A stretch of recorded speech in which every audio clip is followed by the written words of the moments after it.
I still remember the moment the first note trembled beneath my fingertips, how it bloomed into the vastness of the ballroom, like a fragile bird testing its wings, uncertain but defiant, how it swelled into something more than sound, something alive, something that belonged to no one but me. That was before the night split open, before the music died in my throat, before I saw him. The gala had been the kind of event that smelled of old money and quiet power. Women wrapped in silk like gifts never meant to be opened. Men with diamond cufflinks and smiles as sharp as their tailored suits. Crystal chandeliers that reflected everyone's beauty and no one's truth. I wasn't supposed to be there, not really. I was the entertainment, the background to their murmured deals and champagne laughter. A cello girl playing songs too soft for a world too hard. But that night, something in the air felt different. Charged. Like the moment before lightning decides to fall. The lights dimmed just enough for the spotlight to claim me, and I felt the hush roll over the crowd, 1,000 eyes turning toward the girl in the black dress.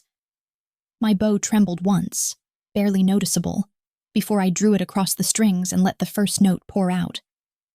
I closed my eyes, as I always did when I wanted to disappear, when I wanted to become nothing but sound.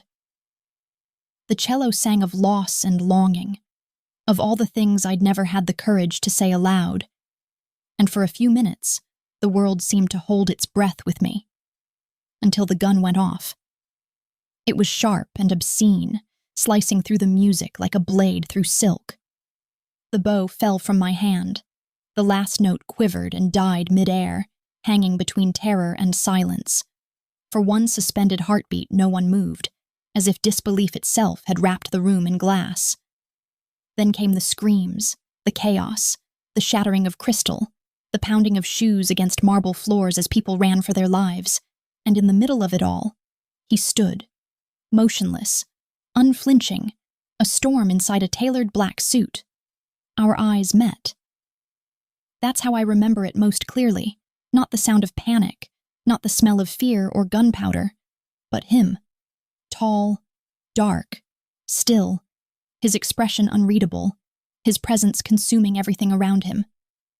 The world tilted, and I had the strange, dizzying thought that if I could just keep looking at him, maybe the chaos would make sense. He didn't look away. Not when the armed men rushed the exits. Not when one of them shouted his name. Moretti. Not even when a bullet shattered the crystal vase beside us, sending glass raining down like sharp little raindrops. Someone grabbed me from behind, dragging me toward the stage steps, but he was faster. In one smooth movement, he reached for me, his hand closing around my arm. Not rough, but absolute. The kind of grip that didn't ask permission. I should have screamed, should have fought, but I couldn't. His eyes were the color of ash and winter and regret. And there was something in them that made my pulse stutter. Something dangerous and broken and impossibly magnetic. He pulled me down behind one of the pillars as another round of gunfire echoed through the hall. His voice, low and controlled, brushed against my ear like smoke. "Stay down. Don't move." There was no time to ask who he was or why he was protecting me. All I knew was that my world, the safe, predictable one built on music and modesty, had just been rewritten in gunfire and shadows. When the shooting finally stopped, the silence that followed was almost worse. He rose first, scanning the room like a predator checking for movement. Then he turned back to me, and for a long, unbearable second we just stared at each other. "You play," he said finally, his voice calm in a way that didn't fit the chaos. "Like you're bleeding." I didn't know what to say to that. My hands were shaking too hard to hold my bow. My dress was torn, and there was a smear of someone's blood. Maybe my own, on my wrist. He looked at me as though I was something fragile he didn't understand. Something he'd never meant to touch but couldn't stop himself from reaching for. "Who are you?" I whispered. A faint, ironic smile touched his lips, though it didn't reach his eyes. "You'll find out soon enough." Before I could ask more, men in black suits rushed in. His men, I realized, from the way they deferred to him, their eyes full of fear and obedience. They called him boss, and that word landed in the air like a verdict. He turned to leave, his presence cutting through the wreckage like a shadow too large to ignore. And just before disappearing through the shattered doors, he glanced back over his shoulder. "Don't come to events like this again," he said softly. "You don't belong in this world." And then he was gone. But he was wrong. Because after that night, his world became mine whether I wanted it or not. In the days that followed, I tried to forget him. I tried to lose myself in rehearsals, in the safe repetition of scales and melodies that didn't ask questions. Yet every time I closed my eyes, I saw that look, that impossible mix of sorrow and danger, as if he'd been born from the very darkness he was trying to escape. The newspapers called it a business rivalry turned violent. 5 dead, 3 wounded, no names released. But I knew. I knew the moment I read the words, "Organized crime suspected. Dante Moretti." That was the name whispered by the stagehands, the security guards, even the other musicians. Some said he was the head of the Moretti family, one of the most feared Mafia syndicates on the East Coast. Others said he was the devil's right hand, that he'd taken power after killing his own brother. All I knew was that he'd looked at me. Really looked at me. And that look had burned itself into the softest parts of me. I started noticing things after that. A black car parked too long across from my apartment, a bouquet of white lilies left outside my door with no note, a feeling that someone was always watching. My friends told me it was trauma, paranoia, that I should see a therapist. But deep down, I knew it wasn't my mind playing tricks. It was him. He'd marked me somehow, tied me to a world I didn't understand but couldn't seem to escape. Sometimes, late at night, I'd catch myself playing the same piece from that evening, the one that had made him stop and listen. I'd play until my fingers ached, until the bowstring frayed, until I could almost feel his gaze again. And when the last note faded, the silence that followed would feel too heavy, too knowing. It should have ended there. I should have let him stay as nothing more than a memory, a dangerous, fleeting shadow at the edge of my music. But fate has a cruel sense of humor, and some people are not meant to remain strangers. Because a week later, he came back. He came to my studio, in daylight, in a perfectly pressed suit, with eyes that held the same quiet fire. And when he said my name, it wasn't a question. It was a claim. And that's when everything I thought I knew about right and wrong, freedom and captivity, love and fear, began to unravel. Because when the devil falls in love with your music, he doesn't ask for an encore. He takes the whole song. I wish I could tell you that when he walked into my studio that afternoon, I didn't already know who he was, that I didn't feel that quiet, predatory presence long before the door even opened, that I didn't already taste that strange mixture of fear and curiosity that had been living in my mouth since the night of the gala.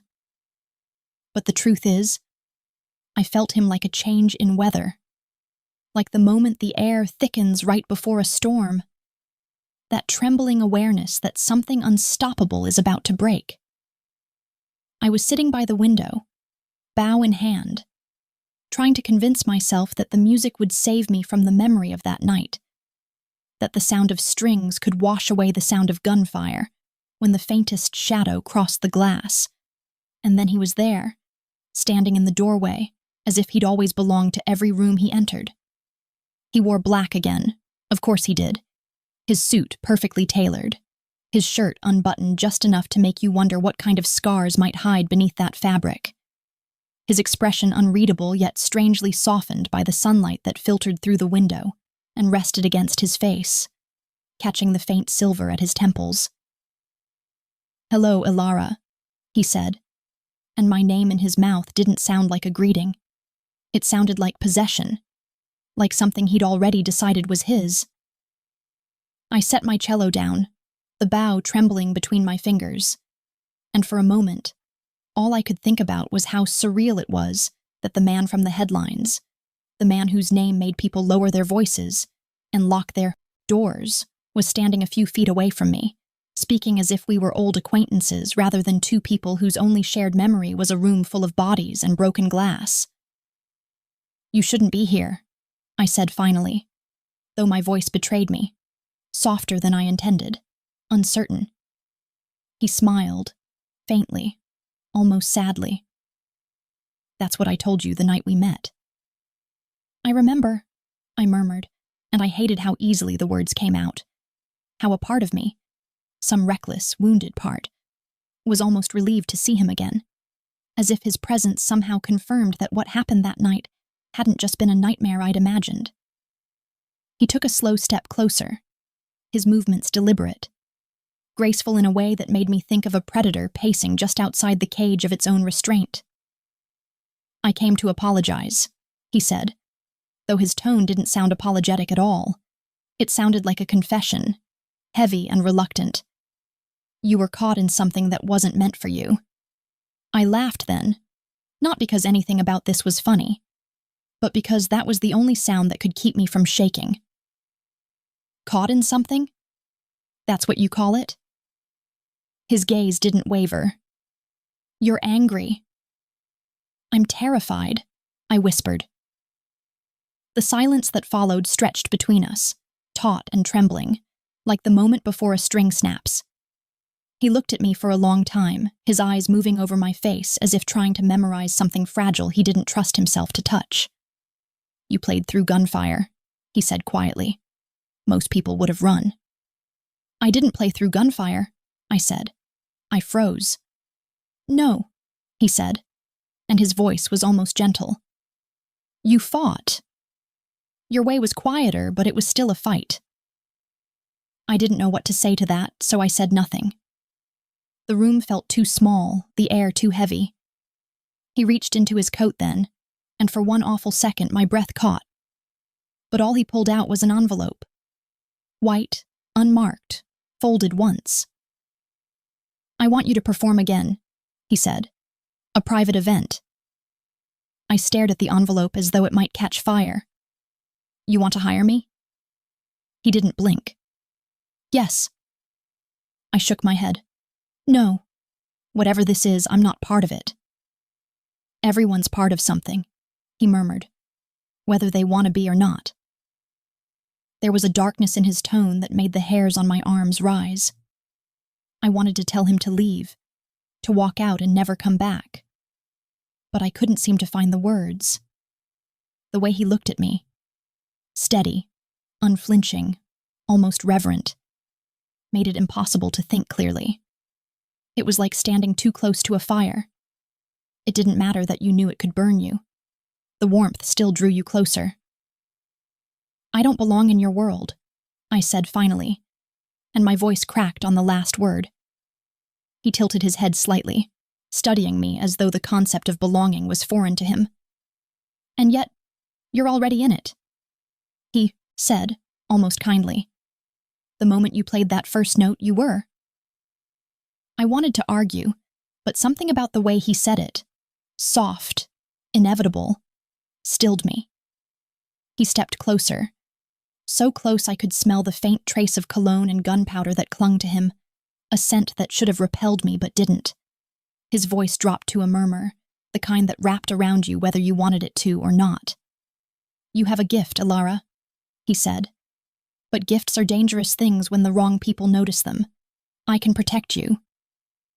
There it was, that quiet, terrible promise, the kind that doesn't offer safety, only ownership. "I don't need your protection," I said, though even as I said it, I could feel how hollow it sounded. He smiled again, and there was something almost tender in it, something that made me hate him and myself in equal measure. "Maybe not," he said, "but you'll have it anyway." He left the envelope on the piano and walked toward the door, his steps unhurried, his presence still filling every inch of the space even as he moved away.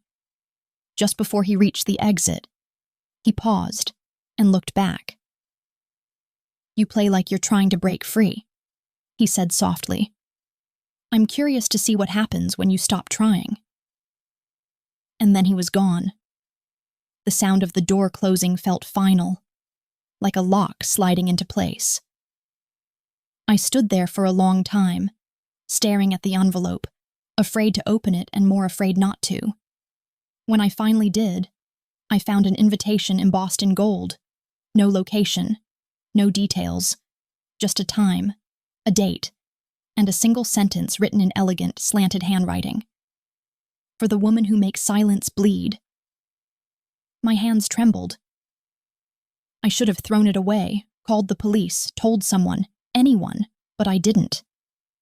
Because beneath the fear, beneath the confusion, something else was stirring, something reckless and alive, something that whispered that maybe, for once, I wanted to see what happened if I didn't walk away.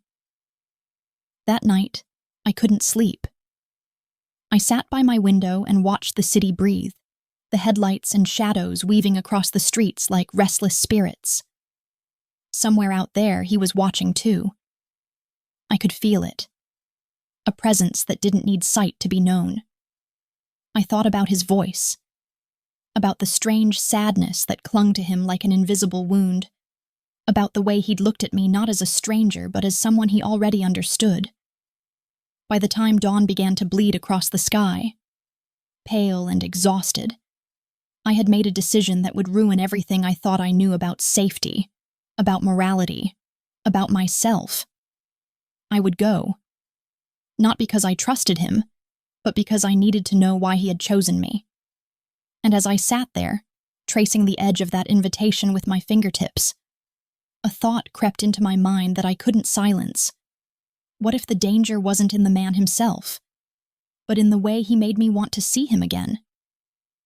I told myself it was just one performance, one night, one answer to a question I didn't yet understand. But deep down, I already knew the truth. Once you've looked the devil in the eye and seen something human staring back, you can never look away again.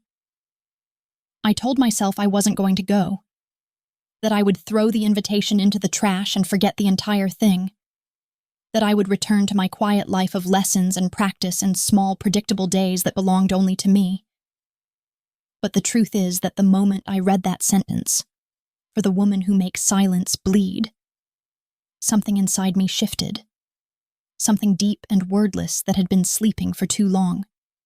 Something that whispered that no matter how much I wanted to pretend I didn't care, I was already caught in his orbit, and there was no walking away without finding out how close I could get before burning. The night of the performance came too quickly, as nights you dread always do, slipping through the cracks of your resolve until you realize it's too late to turn back. I wore black again, a simple dress that clung to my ribs and made me feel invisible and exposed all at once, my cello case heavy in my hand, like a secret I wasn't ready to share. The address had been sent that morning, a location outside the city, the kind of place that didn't exist on maps but on whispers, Moretti Estate. The car that came for me was unmarked, sleek and silent, its driver expressionless. I didn't ask questions and he didn't offer answers. As the city lights thinned and the road turned to gravel, I felt something tighten inside my chest. That old familiar fear mingled with something far more dangerous, anticipation. The estate appeared out of the darkness like a mirage, sprawling and ancient, its windows glowing faintly as if the house itself were alive and watching. The gates opened without a sound, and when we stopped, I could already see him waiting on the steps.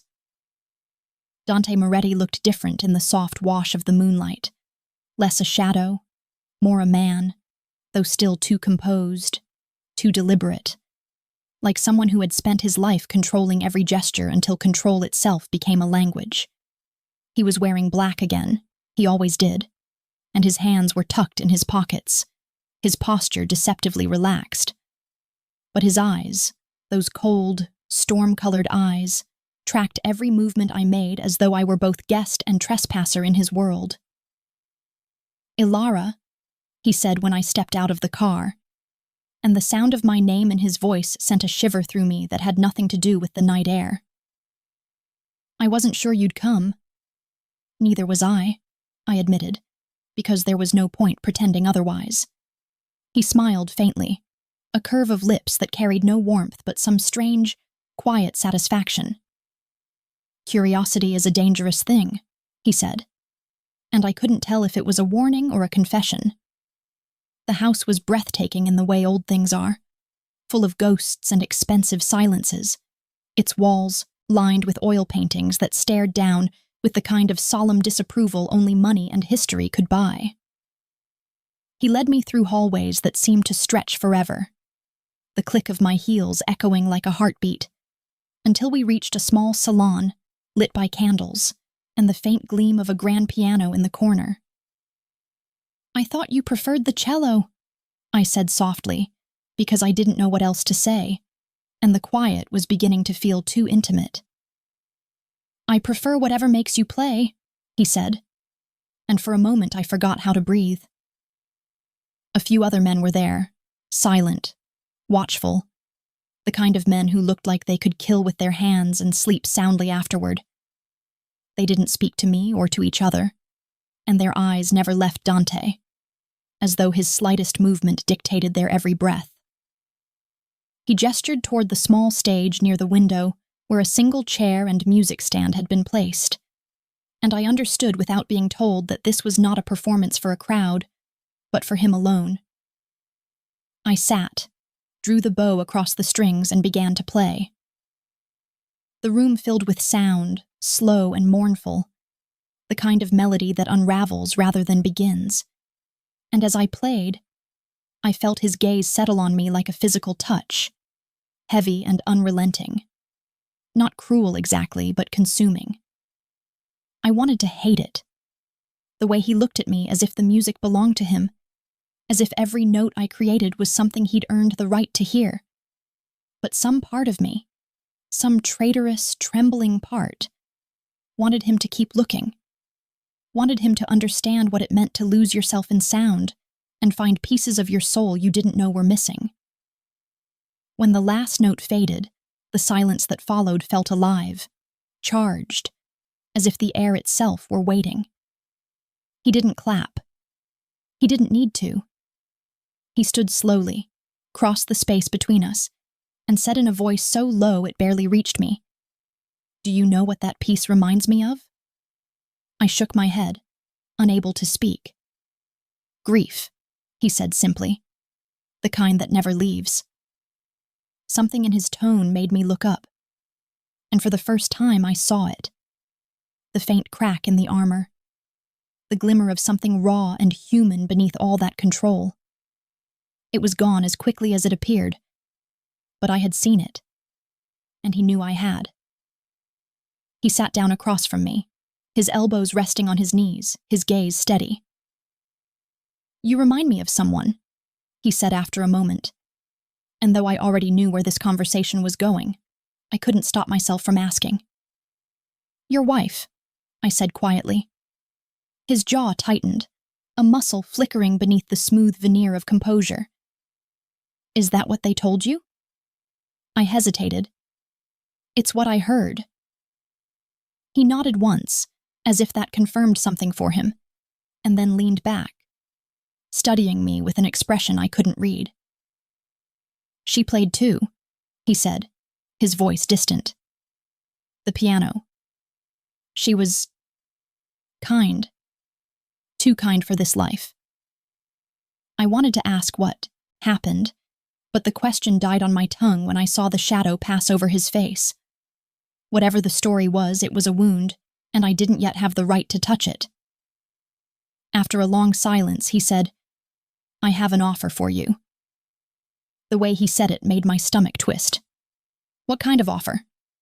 "I want you to stay," he said simply. "Here, at the estate. Perform for me. Play when I ask, for as long as I ask." I stared at him, stunned. "You want me to live here?" "Yes." "Why?" He smiled, but there was nothing gentle in it. "Because your music does something I can't explain. It silences the noise in my head, and because I want to see what happens when you play without fear." I stood up, heart pounding. "That's not an offer," I said. That's imprisonment. He rose too, not in anger but in quiet inevitability, as though he'd expected that response. No, he said softly. It's protection. You just don't see from what yet. I wanted to argue, to tell him I didn't need him, that his world and mine were galaxies apart. But the way he looked at me, like he already knew how the story would end, stole the words before they could form. Think about it, he said, stepping back. You have until tomorrow. He left me standing there with the faint scent of smoke and rain lingering in the air, the echoes of my own music still trembling against the walls, and for a long time I couldn't move. When the car drove me back to the city, the road stretched endlessly before me. But no matter how far we went, it felt like I was still inside his world, still hearing his voice in the back of my mind. By the time I reached my apartment, dawn was breaking again, pale and uncertain, and I realized that his presence had already seeped into my life like a slow, spreading stain. Because even though I told myself I wouldn't, I knew I would say yes. Not because I wanted to, but because part of me already belonged to him. And the rest, he would take soon enough. It's strange, the way a house begins to feel like it's breathing once you've spent enough time listening to its silences, the way every hallway seems to whisper when the night stretches too long, the way even the air feels heavier, as if carrying the memories of everyone who has ever walked through its doors. And in the Moretti estate, those whispers felt louder than anywhere I had ever been, full of secrets I wasn't meant to hear, and ghosts I wasn't meant to meet. I moved in 3 days after that night, against all logic, against every instinct that told me to run. But logic has never been a match for curiosity. And curiosity has never been a match for loneliness. And perhaps that was what he understood about me long before I understood it myself. The day I arrived, Dante was waiting in the grand foyer, dressed, as always, in black, a dark shape against the pale marble and flickering candlelight. He didn't smile, didn't welcome me, didn't pretend that this arrangement was something ordinary. He simply nodded, as if acknowledging that the inevitable had finally happened. Your room is upstairs, he said, his voice calm but distant. You'll find everything you need. Dinner is at 8. You're free to play whenever you wish. Free. It was a beautiful word, but in his mouth it sounded like a lie. The housekeeper, an older woman named Lucia, showed me to my room, a high-ceilinged chamber with tall windows that looked out onto the gardens, a grand piano in one corner, and a cello already waiting for me by the window. Everything was perfect. Too perfect. And yet there was something about the air that felt untouched, almost sacred, like no one had truly lived here in a long time. That night, as I unpacked my clothes and tried to make the room feel less like a stranger's memory, I noticed a faint scent of jasmine drifting through the window, delicate and haunting. It seemed to follow me for days, even when the windows were shut, and I began to wonder if it was perfume or something less tangible, some echo of someone who'd once stood where I stood now. Dante didn't seek me out, not at first. I would see him in passing sometimes, in the corridor late at night, his expression unreadable, or in the library surrounded by books and silence. He always seemed to exist half in shadow, as though light itself hesitated before touching him. The staff spoke of him in quiet tones, never quite meeting my eyes when I asked questions. The word boss floated in the air like an invisible title no one dared to speak aloud. It was on the 4th night that I found the music room. I hadn't been exploring intentionally, but the house had a way of leading you places, as if it wanted to show you something you weren't ready to see. The door was half open, and inside, I could see a grand piano beneath a veil of dust, its lid slightly ajar, a single candle burning low on the windowsill. Someone had been there recently. I stepped closer, drawn by that same faint jasmine scent that had begun to feel like a presence of its own. There was a photograph on the piano, a woman with dark hair and soft eyes, her smile fragile but real. She looked a little like me, enough that for a moment my stomach twisted. I touched the edge of the frame, tracing her face with my fingertips, and whispered before I could stop myself, "Is this you?" She was my wife. His voice came from behind me, low and steady, and I turned, startled, my heart leaping in my chest. Dante stood in the doorway, one hand braced against the frame, his eyes unreadable in the dim light. "I'm sorry," I stammered. "I didn't mean to—" He shook his head. "It's all right. You were bound to find her eventually." There was something in the way he said it, soft, resigned, almost tender, that made me ache. I looked back at the photograph. "She's beautiful." "She was," he said simply, stepping into the room. "Her name was Isabella." I waited, sensing that there was more, that he was teetering on the edge of something he rarely allowed himself to say. "What happened to her?" He looked at me for a long time, the kind of look that makes you forget where you are, that makes you feel both seen and stripped bare. "She died," he said finally, and though the words were simple, they carried a weight that made my throat tighten. "How?" I asked softly, and immediately wished I hadn't. He turned away, walked toward the window, his silhouette framed by the faint glow of moonlight. "Because of me," he said, barely above a whisper. "Because of this life." The silence that followed felt almost sacred. I didn't know what to say, and maybe he didn't expect me to. He stood there for a long moment, his shoulders rigid, his hands clenched at his sides, before finally speaking again. "She played the piano," he said, and there was something raw in his voice now, something that didn't belong to the man who commanded armies and fear. "She said music was the only thing that made her forget who I was. When she played, I could almost believe we were normal. I used to sit right there," he gestured to the chair across from the piano, "and watch her hands move. It was the only time I felt peace." I swallowed hard, my eyes burning. "You loved her." He turned to me, and there was a strange, unguarded honesty in his expression. "I still do." The words hit me like a confession and a warning all at once. For the first time, I realized that whatever tether bound him to me was not born of affection or desire. It was born of loss. I wasn't Alara to him. I was the echo of a woman who no longer existed.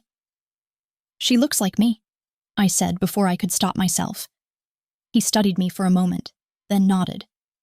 "Yes," he said quietly. "But you play differently." I wasn't sure if that was a compliment or a curse. After that night, the ghost of Isabella seemed to follow me everywhere. I would find traces of her in the smallest places, in the faint indentation of a handprint on the banister, in a music sheet left open to a song I didn't recognize, in the garden where her favorite flowers still bloomed despite the season. The house was hers, every corner haunted by her absence, and though Dante never mentioned her again, I could feel her between us like a shadow neither of us could banish. Yet something began to shift. He started appearing more often while I played, standing silently near the doorway, his presence steady but never intrusive, his gaze unreadable. Sometimes I would feel his eyes on me and falter, and sometimes, when the music swelled, I would almost forget he was there. It was in those moments that I sensed something changing in him, something dangerous and alive, an emotion trying to claw its way through years of restraint. One night, as I finished a piece and set down my bow, I heard him say softly, almost to himself, "You're not her." I turned, heart pounding, unsure if I was meant to answer. "I know." He stepped closer, the distance between us shrinking until I could feel the faint warmth of his breath. "That's why I can't stop listening." There was something terrifying in the way he said it, something that felt like both confession and surrender. And though I wanted to step back, to remind him that this was a line that should never be crossed. I couldn't move. For a moment, neither of us spoke, and in that silence I realized how thin the thread had become between what I feared and what I wanted. When he finally turned and walked away, I was left standing in the dim glow of candlelight, the air still trembling with the sound of the music that had bound us together. And for the first time, I understood the truth that frightened me most of all. The ghost of his wife wasn't just haunting him anymore. She was haunting me.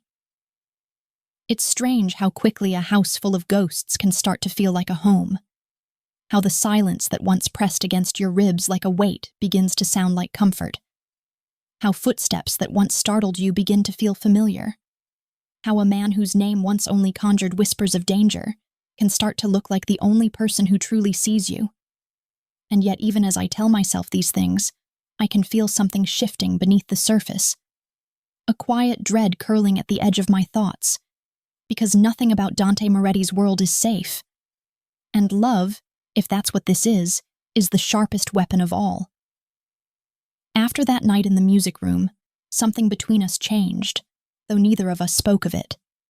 He didn't touch me, didn't even try, but there was a new current between us, a wordless awareness that hummed through the air whenever we were near each other, as if every glance, every shared silence, carried the weight of everything we refused to say aloud. I would play the cello and feel his gaze on me like a hand that hovered just above my skin, never quite touching, but burning all the same.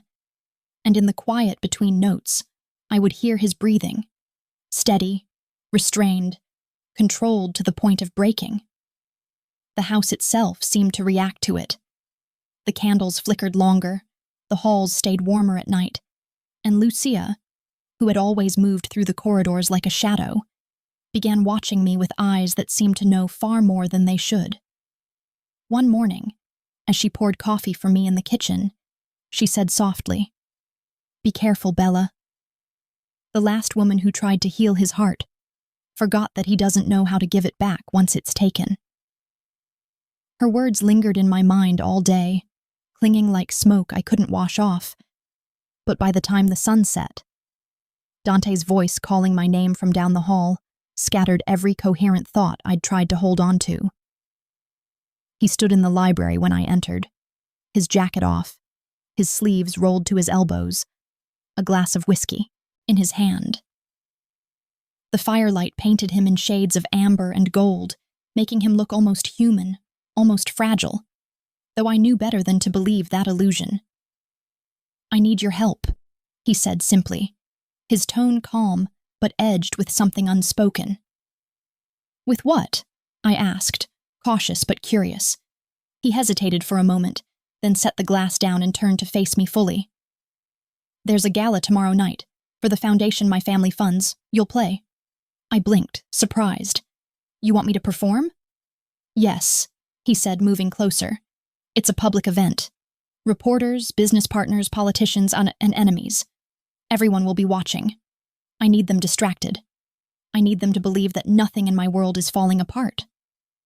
I frowned, unsure if I should feel honored or used. "So I'm your distraction." "You're my music," he corrected. And though the words were soft, they landed like a command. I should have said no. I should have told him that I wasn't a pawn in his game, that I refused to be part of whatever dark dance his world demanded. But something in his eyes, something fragile and almost pleading, held me still. I nodded instead, though a quiet chill slipped through me as I realized that agreeing to play for him meant stepping fully into his world. No longer an observer, but a participant in whatever this dangerous story was becoming. The next day passed in a blur of preparations. Lucia brought dresses to my room, silks and satins in deep shades of red and black, and I chose one that seemed to belong to someone far braver than I was.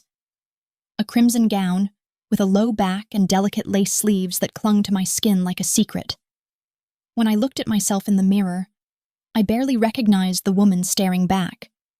No longer the quiet cellist who had once busked on street corners, but someone caught in a dangerous kind of beauty, a living reflection of the man whose world she had stumbled into. When Dante came to escort me that evening, he didn't speak at first. His gaze swept over me slowly, deliberately, his jaw tightening slightly as though he was fighting to maintain composure. "You look—" He paused, then said quietly, "Like trouble." "Maybe I am," I said before I could stop myself, and the corner of his mouth curved, not quite a smile, but something close enough to make my pulse quicken. The gala was held in the ballroom of a grand hotel in the heart of the city, the kind of place that gleamed with marble floors, chandeliers, and the illusion of civility. Dante's presence commanded the room the moment we entered. Conversations faltered, eyes turned, and I felt the unspoken tension ripple through the crowd like static. Everyone seemed to know who he was, and no one dared to say his name too loudly.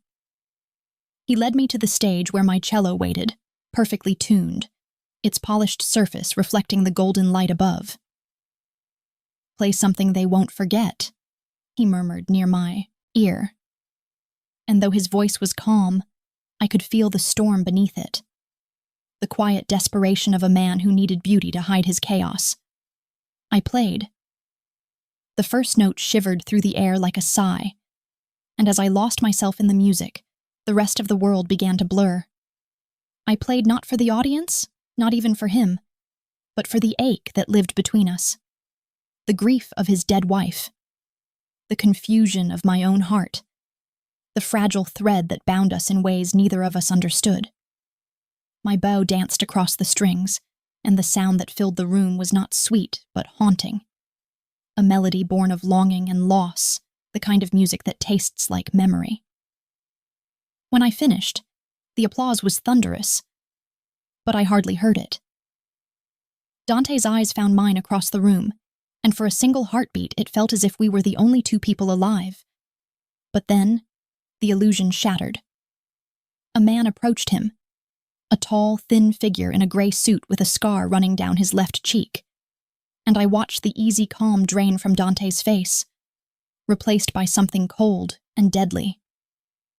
They spoke quietly, too quietly for me to hear, but I saw the tension in his shoulders, the way his jaw tightened, the flash of warning in his eyes when he turned toward me as if to say, "Don't move." Moments later, chaos erupted. A glass shattered somewhere behind me. People screamed, and Dante was already moving, his hand at his side, his body a blur of precision and violence. I didn't see the gun, not at first, but I heard it. The sharp crack that split the music in half. The echo that sent my heart pounding in my throat. Dante's men swarmed instantly, pulling him toward the exit, and before I could even catch my breath, he was there beside me, his hand gripping my wrist hard enough to bruise. "Come with me," he said, voice low but urgent, his eyes dark with fury. "Now!" I didn't argue. I couldn't. He pulled me through a back hallway, past startled servers and terrified guests, until we burst through a side door into the cold night air. The sirens had already begun to wail in the distance, and in that moment, standing beneath the city lights, with his hand still wrapped around mine, I realized I had just crossed a line I could never return from. He looked at me, breathing hard, a cut bleeding along his temple. "You shouldn't have been there," he said, his voice rough. "You asked me to play," I whispered, my throat dry. He exhaled slowly, the tension in his face softening just slightly. "And now," he said, "you're part of my world whether you wanted to be or not." His words sank into me like a blade, cold, certain, irreversible, and though I didn't yet know what kind of deal I had just made, I knew it had already cost me something I would never get back. The storm had been coming all afternoon, but I didn't notice it until the first fat drops of rain began hammering against the tall windows of the music room, their rhythmic patter blending with the soft, sorrowful hum of my cello. The air was thick with the smell of wet earth and electricity, the kind of storm that made everything inside feel smaller and more fragile. And somehow, Despite the tension that had been building between us over weeks that felt like years, the world outside seemed to shrink until there was only me, the music, and Dante Moretti watching from the shadows like a man who had stepped out of some dangerous dream and refused to leave. I was sitting on the edge of the worn wooden chair, bow in hand, my fingers trembling not from the chill, but from the electricity I could feel radiating from him. A silent, unyielding pull that made my pulse thrum in ways I hadn't known I was capable of. And though I tried to tell myself that I was playing for the sound alone, for the notes, for the music that had always been my refuge, I knew deep down that every vibration that left the strings carried a piece of me meant only for him. He was leaning against the doorway, arms crossed, his dark suit clinging to his broad frame, sleeves rolled to the elbows as he often did when he wasn't performing the facade of untouchable control. And yet there was something in the way he watched me that made the air between us tremble. Something fragile and dangerous that was never there when others looked on. Something that made me want to close the door, lock it, and let him see nothing at all. But that was impossible because we had already been pulled too far into each other's gravity to stop. The piece I played was new, one I had been writing in secret. Notes flowing from my heart in long, jagged lines that felt like the ache of a body learning to remember what it means to feel. And I could sense him leaning slightly forward, as if even the air couldn't exist between us without touching him. And I realized that in all my life, I had never had anyone listen like this. Not with this intensity, not with this silence. And it was terrifying and intoxicating in equal measure. When the final note quivered into nothing, lingering in the dampened light like smoke, I dropped my bow and dared to look at him fully, expecting the controlled, distant expression he usually wore, the armor that kept everyone at bay. But instead I saw something else. Something that made my knees ache. Something that made the blood in my veins run hot and desperate. An unspoken confession hiding in the storm of his dark eyes. An acknowledgement that he had been holding back for weeks. Months, perhaps. And that whatever restraint he had clung to had finally begun to crumble.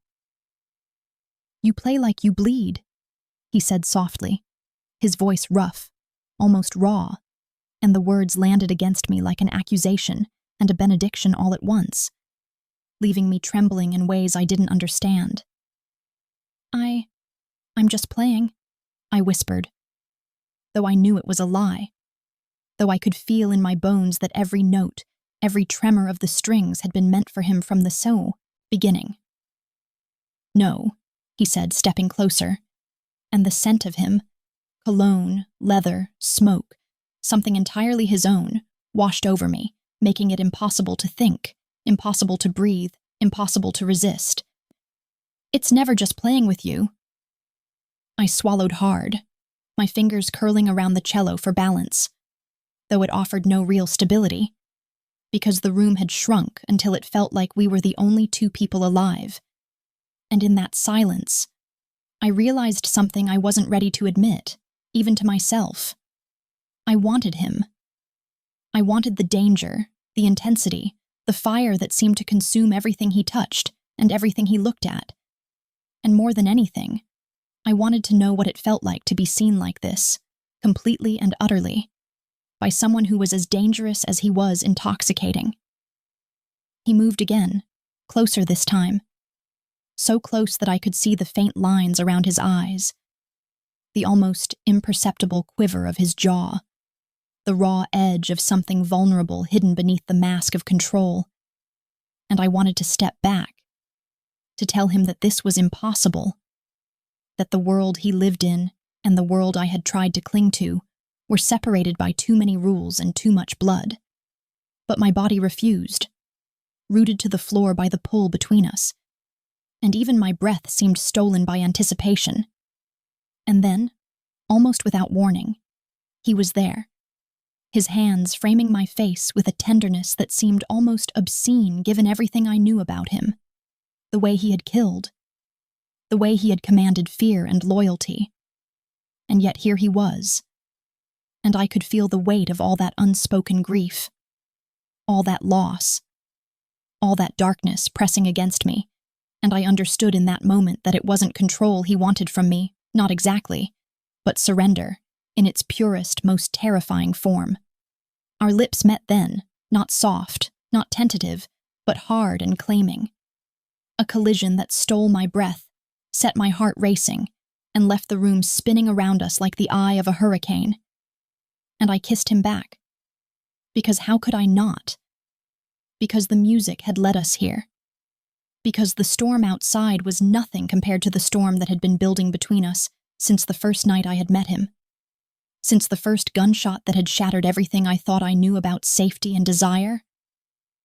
He tasted of whiskey and rain and something darker, something feral, and the sound he made, low, almost strangled, like he was giving a piece of himself he had never given before, shook me to my core. And when he pulled back slightly, just enough to look at me, his eyes glimmered with a storm I couldn't name, and for the first time I realized that beneath the danger, beneath the violence, beneath the reputation that made men bow and women whisper, there was something broken in him, something human. And that break was the reason I could never leave him, even if I wanted to. I pressed my forehead against his, trying to catch my breath, trying to remember that there was still a world outside this room, a world where people lived normal lives. But all I could hear was the rhythm of his heartbeat, the echo of my own, the patter of rain against the windows. And I knew, without question, that the line had been crossed, that something had begun between us that could not be undone, that whatever came next, whatever darkness awaited in his world, we were tangled now in a way that neither of us could escape. "You shouldn't have done that," I whispered, though I wasn't sure whether I meant the kiss or the way he made me feel, the way he made me want him, the way he made the world shrink until there was nothing but us and the music and the storm. "And yet," he murmured, his forehead still pressed to mine, I couldn't stop myself. The words settled over me like smoke, suffocating and intoxicating all at once, and I realized then that he was not like anyone I had ever known, not like anyone I had ever wanted, not like anyone I should ever allow myself to want. And yet the pull between us was undeniable, unstoppable, a force of nature that neither my mind nor my heart could resist. We stood like that for a long time, breathing each other in until the storm outside began to fade, the rain softening to a drizzle, the thunder rolling away into the distance, and I knew that the world was waiting beyond those windows, with its rules and consequences and danger, and that when we finally stepped apart, nothing could ever be the same. And yet, even as the music room emptied of sound, even as the storm passed into night, even as the quiet settled around us like a fragile truce, I understood something terrifyingly simple. The first kiss was not the end, it was the beginning. Because when Dante Moretti falls in love with you, there is no safety, no turning back, only the next step into a world that is as dark as it is beautiful, and the only question that remains is whether you are willing to follow.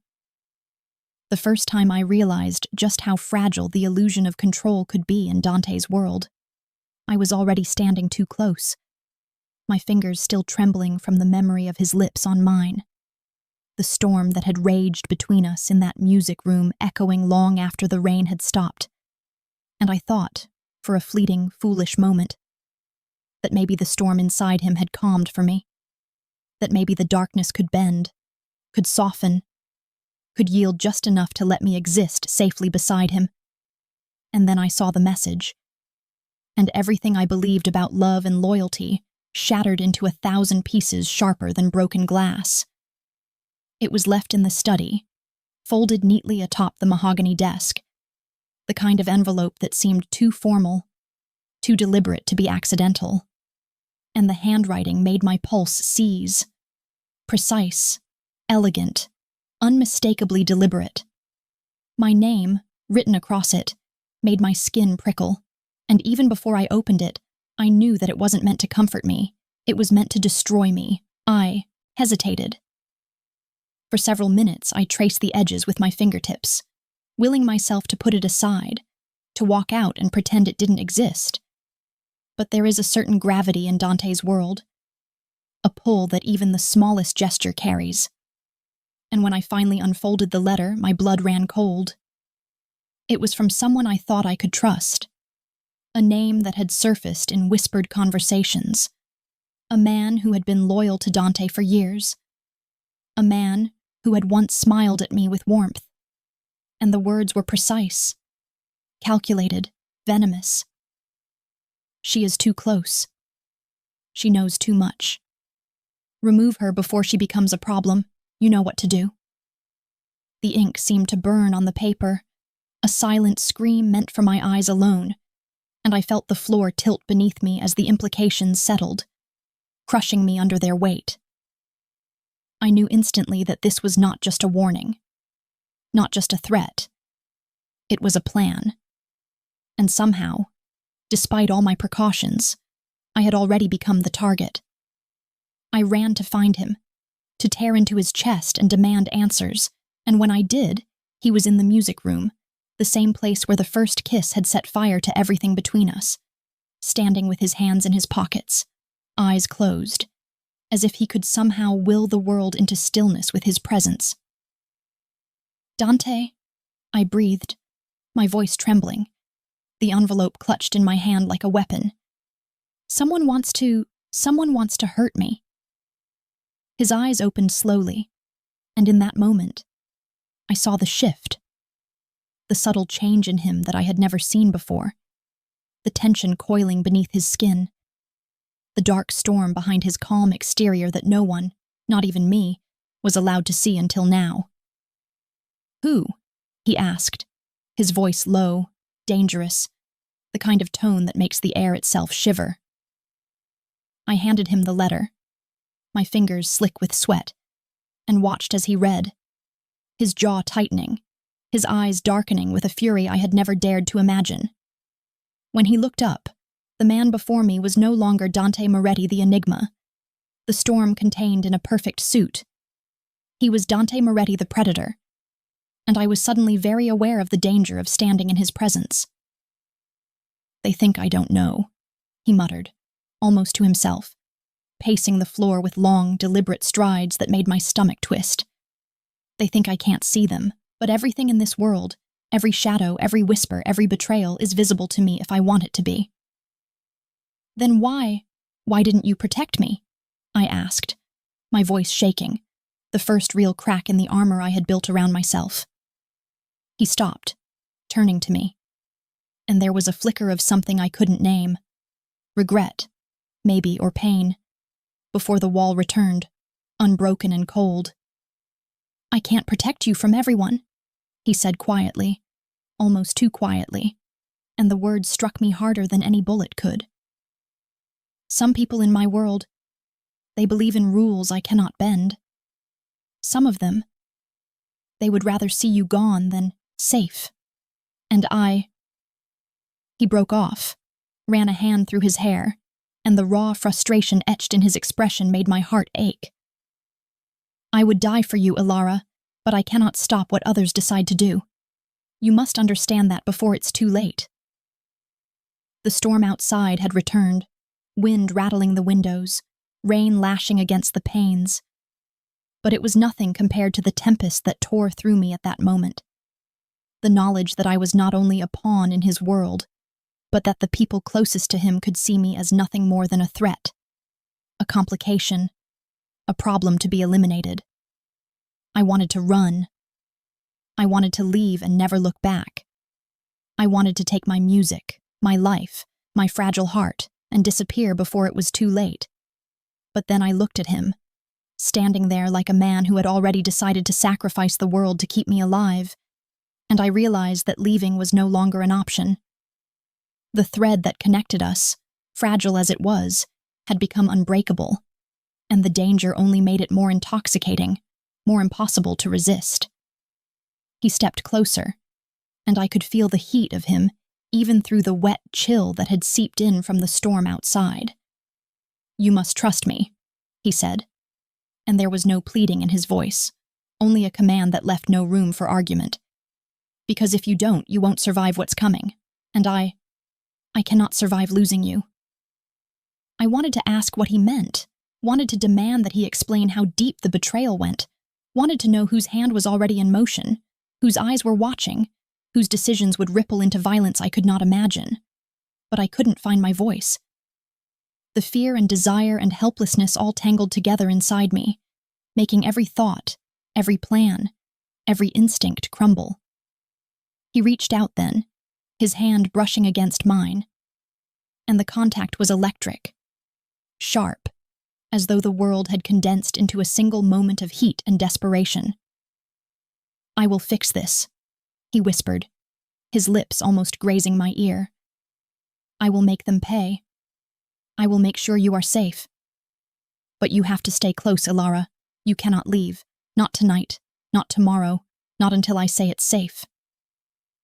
And as I stood there, trapped between fear and fascination, between the desire to trust him and the instinct to run, I realized with a sickening clarity that the betrayal had already changed everything.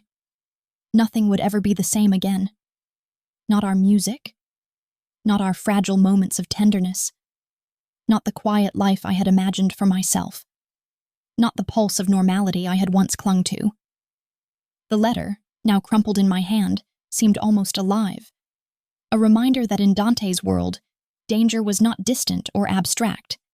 It was intimate, immediate, a shadow that could touch me at any moment, and yet I felt a pull so strong I could not resist it. A force that drew me closer to him even as my mind screamed to flee, because part of me understood something terrifying and inevitable. To love Dante Moretti was to walk willingly into the fire, to feel the heat against your skin and crave it, even when you knew it could consume you entirely. He stood closer now, the storm raging outside echoing the one building between us, and when he leaned down to whisper against my hair, "No one will touch you while I breathe," I believed him, not because the words were empty, but because I could feel in every line of his body, in every shadow in his eyes, that he meant it, that he would kill and destroy and burn the world if it meant keeping me safe. And I also understood that even that might not be enough. And as the rain pelted the windows, and the wind tore through the trees surrounding the estate, I realized that the betrayal had set us on a path we could never turn from, that the danger had not diminished, but only grown sharper, and that whatever awaited us in the days to come would demand everything of me. My courage, my heart, my music, my very soul. And there would be no turning back. Because in Dante Moretti's world, love is never safe, trust is always a gamble, and the price for desire is often measured in blood. The city had a way of breathing in darkness, of swallowing secrets whole, of hiding violence behind the glittering facade of streetlights and late-night laughter. And as Dante drove me through its slick streets that night, the rain streaking the windshield like fractured glass, I felt that darkness pressing against me, as if it knew I was intruding into a world where the rules were written in blood and fear. A world that did not forgive hesitation or weakness. A world that would consume me if I allowed even the tiniest fragment of doubt to take root. He didn't speak much, only occasionally murmuring my name to check if I was still awake, still with him. And every time he did, I felt that familiar shiver of fear and something else, something deeper, something I was starting to recognize as the dangerous pull of desire. Because when Dante Moretti speaks your name, it's no longer just a name, it becomes an ownership, a promise, a warning, a pulse that threads through your veins and binds you to him, whether you want it or not. We arrived at an old warehouse on the outskirts of the city, a place that reeked of rust and smoke, of sweat and anger, of decisions that had already been made without mercy, and I followed him through the shadows, my heart hammering in my chest, because I knew that every step into this place was a step deeper into a world I had once only glimpsed in headlines and whispers, a world where power was absolute and loyalty was currency. And I realized that tonight, I was no longer a bystander. I was part of it. Inside, the warehouse was alive with movement, men and women whose expressions were sharp, hard, accustomed to violence, to obedience, to the constant threat of death. And they paused only briefly as Dante entered, their eyes flicking to him with a mixture of fear and respect, a silent acknowledgement that he was the one who decided who lived and who died in this world, and that I, by extension, was under his protection or his wrath, though neither was something I could take lightly. "Who is she?" a man asked, stepping forward, his voice steady but edged with curiosity. And Dante's eyes, dark and unflinching, cut across the room like a blade. "She's the one who plays," Dante said, his tone measured, calm, but carrying the weight of command that made everyone freeze. "The one I trust to see the truth in music and in people. The one I will protect, no matter the cost." I swallowed hard, feeling the weight of the words settle over me like a shroud. And though I had never been trained for this, had never thought to navigate the labyrinth of Mafia loyalties and vendettas, I understood instinctively that my life had shifted irreversibly, that tonight would mark the moment when music became survival, when passion became power, and when trust became a gamble measured in blood. Dante moved past me, his hand brushing mine briefly, a silent reassurance, and I felt it like fire through my veins, a tether of intimacy and danger that reminded me that in his world, the line between love and destruction was thinner than a hair, and that crossing it once meant you could never step back. He approached a man at the far end of the room, someone I recognized from earlier whispers, the scarred figure who had sent the letter, and I felt my stomach tighten. This was the betrayal made flesh, the threat materialized, the reminder that nothing in Dante's life was distant or abstract. Everything was immediate, and anyone who challenged him or crossed his path paid a price. "Explain yourself," Dante said, his voice low, measured, deadly, and the man flinched under the weight of it, as if the air itself had hardened into steel. "Why send the letter?" The man's eyes flicked to me, then back to Dante, and I realized with a pang that my presence was a weapon, a leverage, a fragile piece of a deadly game. I was only following orders," he stammered. You thought wrong," Dante interrupted sharply, stepping closer, his shadow stretching over the man like a threat in flesh, and I could see the muscles in his jaw tighten, the control barely contained, the storm ready to erupt. "Orders meant nothing when it comes to her. Do you understand?" The man nodded, sweat glistening on his forehead, and I could see that fear, the same fear I had felt the night I first met him, was something Dante wielded like a weapon. Precise, merciless, inevitable. But there was something more too.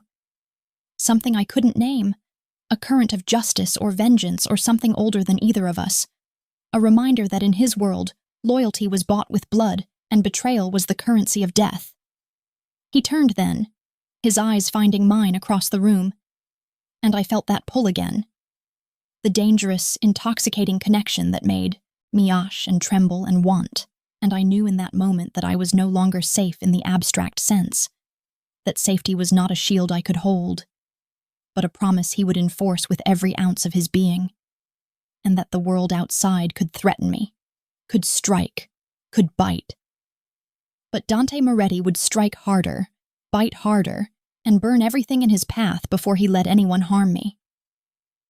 He nodded to the scarred man, a single, deliberate gesture, and I watched as the man dropped to his knees, a silent surrender, the acknowledgement that Dante's vengeance was precise, inexorable, unstoppable, and I realized then that the word enemy had a new meaning in this world.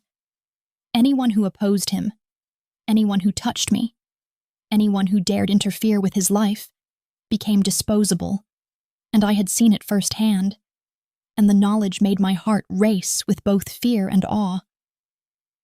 Then Dante approached me, his hands resting lightly on my shoulders, and I felt the warmth, the fire, the quiet dominance that was both terrifying and exhilarating. "You understand now," he said softly, the storm in his eyes echoing the one outside. That when you're with me, there is no halfway. There is no safety in the ordinary. There is only what we fight for together, and what I will protect with everything I have, even if it destroys the world around us. I nodded, trembling, because I did understand, even if my mind refused to accept it fully. I understood that I had crossed the line into a world I could not leave, that the first kiss, the stolen glances, the whispered confessions had brought me here, to this moment where trust and danger were inseparable, and that love with Dante Moretti was always a gamble, a peril, a fire that could consume or purify depending on how carefully it was wielded. The rain outside softened, but the air inside the warehouse still hummed with tension, with unspoken threats, with the promise of vengeance that was yet to be unleashed, and I knew with a certainty that terrified me that the night was far from over, that the storm between us and the world outside had only just begun, and that whatever came next would demand more of me than I had ever given, more than I could imagine, more than I thought I could survive. And as Dante led me back toward the car, his hand brushing mine with that same incendiary touch, I realized that the world I had once clung to, the safe, ordinary life of music and quiet evenings and fragile dreams, was gone forever, replaced by a life of fire and blood and desire, where betrayal could strike at any moment and vengeance would follow, unrelenting, like a shadow I could never outrun. Because in his world, there was no forgiveness for betrayal, and there was no safety for anyone he loved. And I had already learned the most dangerous truth of all. That loving Dante Moretti meant stepping into the storm with open eyes, knowing that the storm could break you at any second, and yet never wanting to leave. The morning light filtered through the heavy curtains of my room, pale and hesitant, like it wasn't sure it wanted to illuminate the chaos that had become my life. And for a long moment I just lay there, staring at the ceiling, my fingers curled around the sheets, trying to catch my breath, trying to make sense of the storm that Dante had dragged me into, trying to reconcile the dangerous allure of his presence with the fear that had been clawing at me since the warehouse, because the truth was undeniable. I was in over my head, and there was no one to rescue me except him, and even he might not be enough. The events of the previous night replayed in my mind like a film I couldn't pause or fast forward. The scarred man on his knees, the tension crackling in the warehouse like static. Dante's hands on my shoulders, the fire in his eyes that burned with vengeance and love simultaneously. And I realized with a sick twist in my stomach that the stakes were higher than I had ever imagined.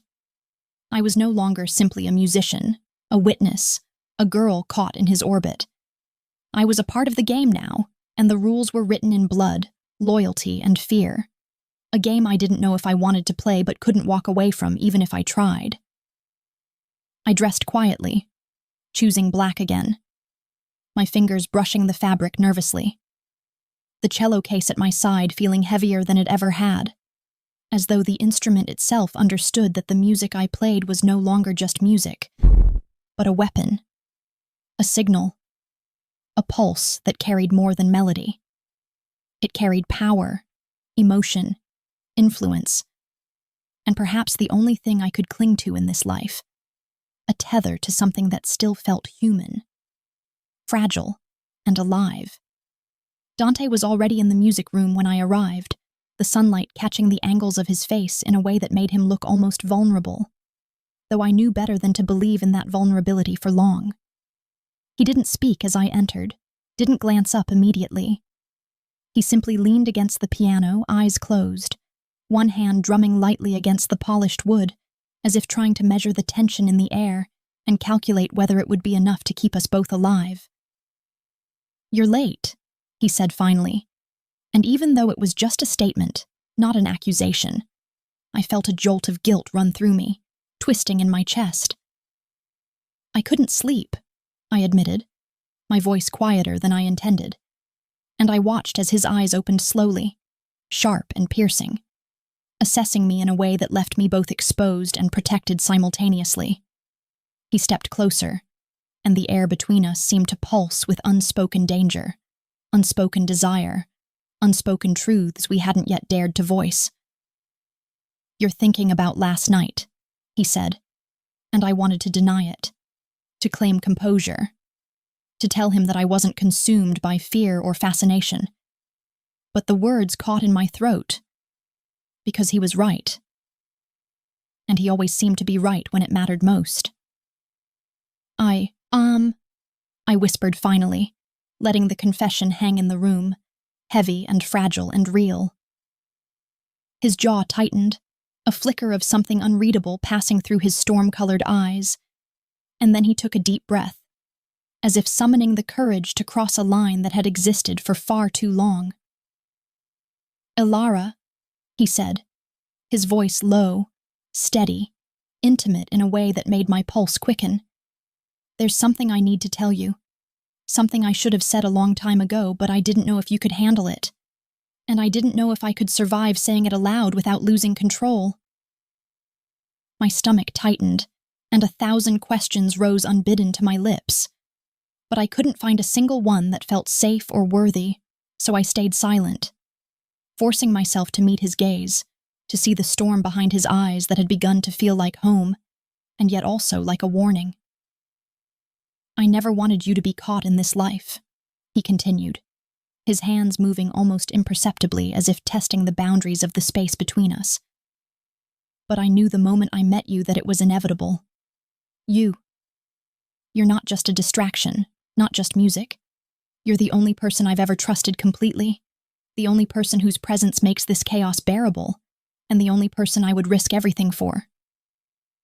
My heart stuttered at his words, fierce and fragile all at once, and I felt the familiar ache of desire tangled with fear, because the truth was undeniable. I wanted him in a way that terrified me, wanted him with every note I played and every breath I drew, and I could feel the dangerous gravity of our connection pressing down, constricting and liberating all at once.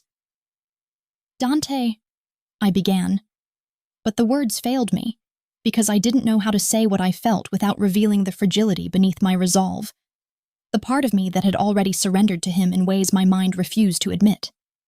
He stepped closer, closing the distance between us until I could feel the heat of his body, until the tension in the room was a tangible pulse. And I realized that every moment, every touch, every glance between us was no longer about restraint. It was about inevitability, about surrender, about the dangerous truth that our lives were intertwined in ways we couldn't escape. "I should have told you sooner," he murmured, his hand brushing a loose strand of hair from my face. He hesitated, the weight of his confession making the space between us electric with unspoken promise and threat. "I've never wanted anyone like I want you. Not ever. And I don't just mean the music, I mean everything. But loving you means putting you in danger, and I don't know if I can bear the consequences if something happens to you." The words struck me harder than any threat, any bullet, any betrayal, because they were real, raw and human.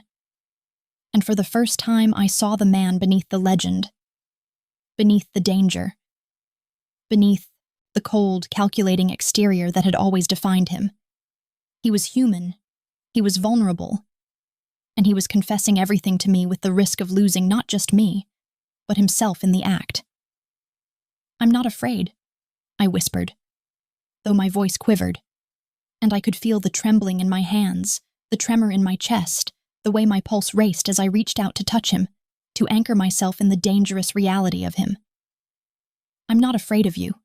I'm afraid of losing you, of being left behind in a world I don't belong in without you." He stared at me, his eyes dark, stormy, and filled with something I couldn't name. A cocktail of fury, desire, love, and danger that made my knees weak. And then, slowly, deliberately, he closed the gap between us, his lips brushing mine just enough to set my nerves alight. And I realized that confession was no longer a conversation. It was an act of surrender, a collision, a promise, a risk we were taking together without knowing the cost. But just as the first shiver of relief settled into my bones, a sharp sound shattered the fragile bubble of intimacy. A noise that made both of us jump. The kind of sound that signaled intrusion, danger, immediacy. A footstep too deliberate, too heavy, echoing down the corridor outside the music room, followed by another and another. Dante stiffened, his hand gripping my wrist, his eyes scanning the shadows as though he could see the threat before it even arrived. The storm in his gaze, once full of confession and longing, turned to pure calculation, sharp and lethal. And I realized, with a pit that twisted in my stomach, that the moment of vulnerability, the moment of trust, had ended. "They found us," he whispered, low and dangerous, his body pressing close to mine, his presence a shield and a promise at once. "And this time, there will be no warning, no chance to run. We have to fight, Alara, or we die." And in that moment, as the shadows shifted outside the music room and the footsteps drew closer, I knew with a certainty that made my blood run cold and hot at the same time, that our world, the one we had begun to carve together with stolen kisses and whispered confessions and dangerous longing, was about to explode. That everything we had confessed, everything we had risked, everything we had loved, was on the verge of destruction, and that the next few minutes would decide whether we survived or were torn apart forever. The night was alive with chaos, and yet in the midst of it, the world had shrunk to the space between Dante and me, to the steady rhythm of his heartbeat that I could feel through the press of his body, to the intensity of his dark eyes burning into mine with a ferocity that made the blood in my veins sing and scream all at once. And in that moment, I understood with a clarity that frightened and exhilarated me that everything we had fought for, the music, the longing, the stolen kisses, the confessions, the betrayals, had led us here, to the edge of everything, where survival, love, and vengeance were all tangled in one inescapable truth. Either we endured it together, or we didn't endure at all. The footsteps outside the music room had multiplied into a storm of threats, shadows shifting across the walls like predators, and I could feel the tension coiling in Dante like a spring ready to snap. The way his jaw clenched, the way his hands flexed as he prepared for violence. And for a fleeting moment, I feared that I would lose him to the world that had always sought to claim him. And that fear was a weight I could barely carry, because I had already lost myself in him, willingly, irrevocably, and the thought of living without the storm that was Dante Moretti seemed more terrifying than the bullets, the betrayal, the chaos that now pressed against the doors of our sanctuary. He leaned close, his lips brushing my ear in a whisper that burned through the fear and adrenaline alike. "Stay behind me. Don't move unless I tell you. Trust me. Trust me with everything you have." I nodded, though my body trembled, not from fear alone, but from the raw, unshakable awareness that my life, my heart, my very soul had been handed over to him entirely, and that trust was now the only weapon I possessed against the madness that was encroaching from the shadows. He moved first, silent and deadly, each step calculated, each gesture precise, and I followed, keeping close enough to feel the warmth of him, the pulse of him, the tether that had become my lifeline, while the world outside pressed in like a living storm, threatening to sweep us apart before we had a chance to carve a space for ourselves in it. The first gunshot split the night, sharp, merciless, and I pressed myself against the piano as Dante moved to intercept the threat, his movements fluid, perfect, and terrifying, and I watched him with a mixture of awe and terror, knowing that the man who had confessed his love to me, who had kissed me with such desperate heat, was the same man who could end lives with the same ease and precision that he commanded the room. And I realized then that the danger I had been courting from the beginning was not just outside us, it was inextricably woven into the man I had chosen to love. Time slowed and accelerated all at once. Shadows leapt across the walls, flashes of gunfire illuminated the room in blinding bursts, and through it all, Dante moved with the certainty of someone who had danced with death countless times, whose loyalty was lethal, whose love was absolute. And I followed, my cello clutched in one hand, the other hand brushing his back as we wove through the chaos, because it was no longer about survival alone. It was about the two of us, entwined in fire and music and blood, holding on to the only thing that had ever felt real. He caught the man who had betrayed him, the one who had sent the letter and set this night into motion. And I saw the storm in Dante's eyes flare to a hurricane, the quiet fury of a man who would destroy the world before letting harm touch the one he loved. And yet, as he paused, knife poised, gun ready, there was a flicker of restraint, almost imperceptible, a glimpse of the man beneath the monster. And in that pause, I realized that the fight was not just against the people who would see me dead, but against the parts of him that had learned to exist in darkness, and that loving him meant loving the storm and hoping it wouldn't consume us. I stepped forward, my voice steady despite the chaos around us. "Dante, stop! Don't let them change you. Don't let the blood be the end of us." He turned to me, his eyes wide, dark, and full of fire and fear and something else, something fragile, something human. "Ilara, You have me," I said, my fingers brushing his jaw, my lips almost grazing his. "And I have you. That's all that matters. Not them, not this night, not the ghost we can't outrun." Something in him broke and healed all at once. The air between us vibrated with tension, with release, with unspoken promises, and for the first time in weeks I saw him fully. Not as a Mafia boss, not as a storm, not as a man forged in shadows and blood, but as someone who had been capable of love.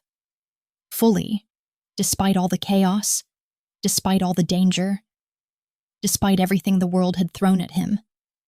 And I knew that he had been waiting for me, just as much as I had been waiting for him, in a quiet, desperate hope neither of us had dared to name.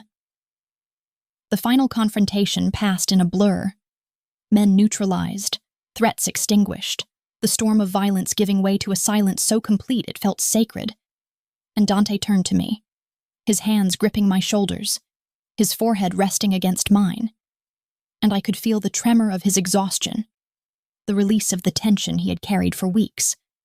And I understood in that shared heartbeat of quiet and danger that we had survived, not because the world had been kind, but because we had chosen each other. Because in the storm, we had found the tether, the pulse, the music that bound us beyond fear and blood and betrayal. We walked back through the remnants of the warehouse, the rain now falling gently, as if the city itself had exhaled, as if the storm outside mirrored the storm within and then released it all at once. And for the first time, I allowed myself to breathe fully, to feel the warmth of him beside me, to understand that whatever darkness remained in the world, whatever danger still lurked in shadows, we had something untouchable between us. Something fierce, something unshakable, something that neither bullets nor betrayal could destroy. Back at the estate, I placed my cello by the window, watching the rain trace lines down the glass, and Dante came to stand behind me, his hands resting lightly on my shoulders. The heat of his body a reassurance and a promise that the night had confirmed. We were alive, together, and for now, that was enough. "I thought I might lose you tonight," he murmured, voice rough with the residue of adrenaline and relief, and I felt the ache of the night in him, the weight of all he had carried. And yet, despite the darkness, despite the blood and the danger, there was something profoundly human in that confession, something that made me tremble with gratitude and love. "You didn't," I said softly, leaning back into him, my fingers brushing his as I turned to look at him. "And I'm not going anywhere. Not tonight. Not ever." He smiled, a small, dangerous, beautiful smile, and pressed a kiss to my temple, as if sealing a promise, as if making sacred the quiet life we would carve from chaos. And I realized then that survival wasn't just about escaping danger. It was about finding someone worth fighting through it all.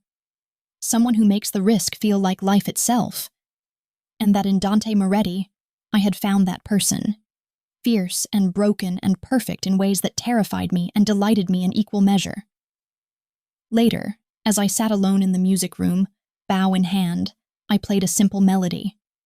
Not for anyone, not for the world, but for the life we had fought to protect. For the tether that had held us through fire and betrayal. For the fragile, dangerous love that had become the center of my existence. And I understood, with a quiet certainty, that music had brought us together. But it was love, and the willingness to risk everything that had kept us alive. And as the final notes lingered in the air, soft and haunting, I realized that the world would always be dangerous, that storms would always come, that betrayal and loss were inevitable companions. But we had discovered a truth more powerful than fear, more enduring than violence, more alive than grief. That even in the darkest night, when shadows stretch long and threats loom near, love, once chosen and claimed, becomes a force that can carve a haven, a home, a pulse of light, even in the heart of chaos, and that we, together, would carry it forward, unbroken, unshaken, unafraid. And in that quiet, lingering moment, I knew we had survived. And we would survive again, because sometimes the fiercest storms leave behind the most enduring music,